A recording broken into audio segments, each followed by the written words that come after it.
I am talking to Coach John Fitzgerald of CTS, Carmichael Training Systems, and John is putting on a trail and ultra running camp coming up in June in the Mad River Valley of northern central Vermont. And I will be helping out at this camp. I'll be giving some talks, working with athletes, and we've got a couple spots that just came open. So here's John to tell you about the camp. It's a 5-day camp. Athletes will arrive on June 21st, which is a Wednesday. And Wednesday is just kind of a shakeout, kind of get to know one another. Pretty relaxed day. We're not doing anything big.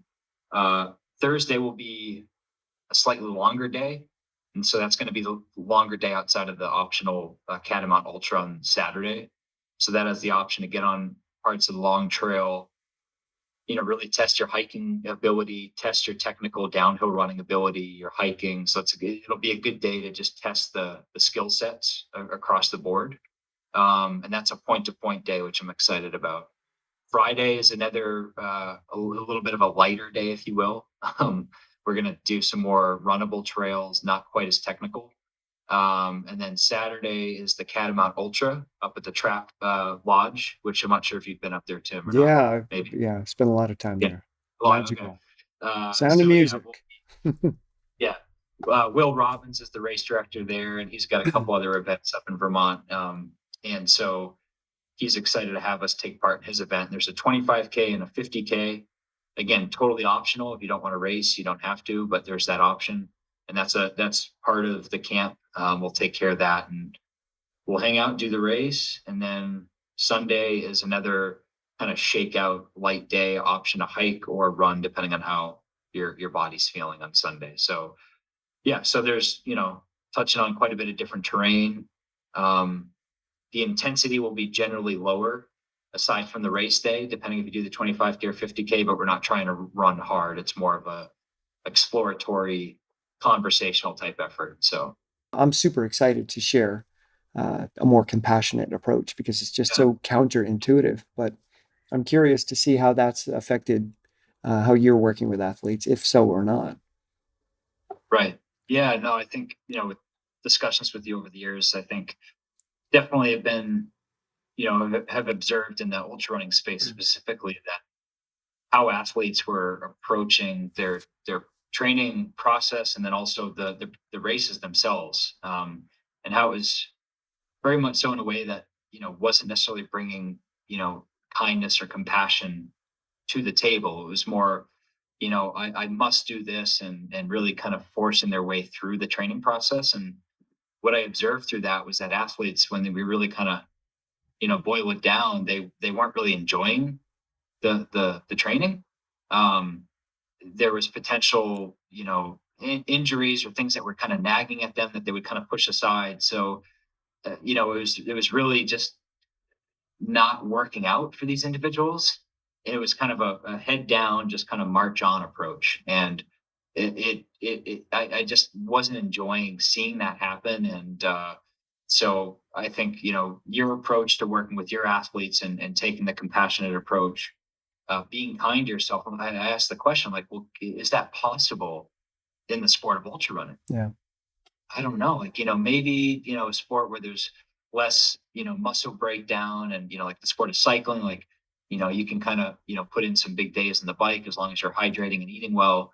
But I don't know, like, ultra running is pretty hard on the body. And it was almost kind of like this challenge, not just like for myself, but athletes. It's like, how can we train for the Tahoe 200, that, oh my God, 200 miles, but do so in a way that takes the body into the equation more so than I've got this goal, and no matter what, Yeah. we're going to hit that goal. And if I don't, then I'm nothing, or I'm a failure. I gave you whatever. So, working with athletes on this new approach, if you will, has been eye opening. All of a sudden there's this, they're taking recovery more seriously, right? They're sleeping better. And all while still, you know, taking steps towards these really arduous, challenging objectives that one would think you couldn't do it in a kind way. And the big takeaway too is, if, we don't meet the goal, then that's okay. Yeah. Right. There isn't as much of a, Yeah. a big meltdown. Or if there is, we're able to kind of work through it in a way that is kind and not one of beating ourselves up because we didn't hit the target. So it's been something that's still evolving for me, and I'm still working with, and athletes are still, bringing it into the equation with their training. But I'm just seeing really positive things come about from it. So it's still an exploratory kind of mode, if you will. From my perspective, the questions that you asked, I think, are really, really important questions. Is there a place for compassion, gentleness, and kindness in ultra running or in sport in general? Like in a competitive arena, Right. is compassion detrimental? There's a lot of people that believe that that is the case, that you've got to, harden the F up. You've got to just man up or do whatever it takes. And if you get stress fractures in the middle of your race, just power through them. I mean, there's someone that you and I both know who has written about this and just, Yeah. Right. it's mind over matter, dominates your body. And so the question I ask is, what is it that you're after? Are you after this one particular event? And are you willing to sacrifice your body for this one particular event that will be in the rearview mirror so quickly that you won't even remember that you did it? It's like people, Yeah. they threw a touchdown pass in high school and then that's their defining moment for the rest of their life. It's like that's that's not going to last as long as you think it is. And if you cling to that, uh, you're not going to have a very fulfilling life. So for me, the question then becomes, do I want a life, an entire life of empowered fitness? Do I want to be in really good shape pretty much all of the time and I'm able to jump into a race whenever I want to? Because I've been gentle with my body and I'm not throwing it under the bus. I'm not taking shortcuts. I'm not pushing when I need to relax, and I'm really checking in.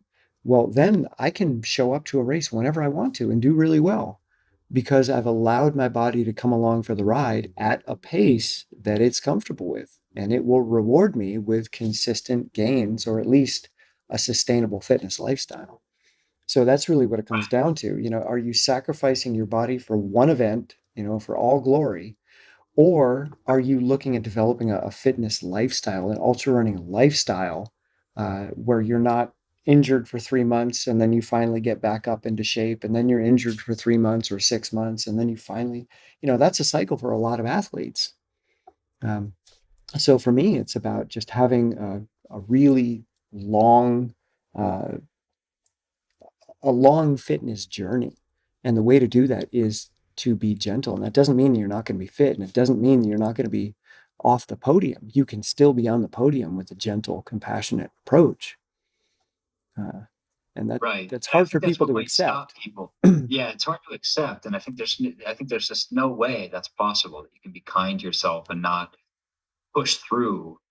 Um, but but I challenge that, and you obviously challenge that as well, and you're still performing well amongst different sports, taking up cross country skiing, and I just did a cross country mountain bike race, which is the first time I ever have ever done a 90-minute mountain bike race before, and that was interesting. But you can really challenge yourself in a way that doesn't have to be forced, and it Yeah. can be a lot of fun.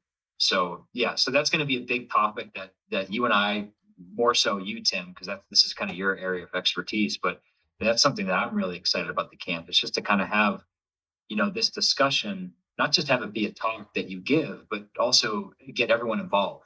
I think that's the most important part. Is like, what do you think, and have other athletes kind of get into the conversation, and I think that's where people are going to learn a lot that way. Yeah. It's So not something that you can simply tell people and that's it. You either accept it or you don't. Uh, you have to get people involved in the conversation so that they can see that, okay, I see now why that's a possibility. You're not simply telling me I have to do it because what you're telling me sounds like I'm going to lose fitness. It sounds like I'm going to go backwards if I take this compassionate approach. So, how do we get people involved in the conversation in such a way that they say, yeah, that makes sense. I get it. right, I see it. right. I'll try it.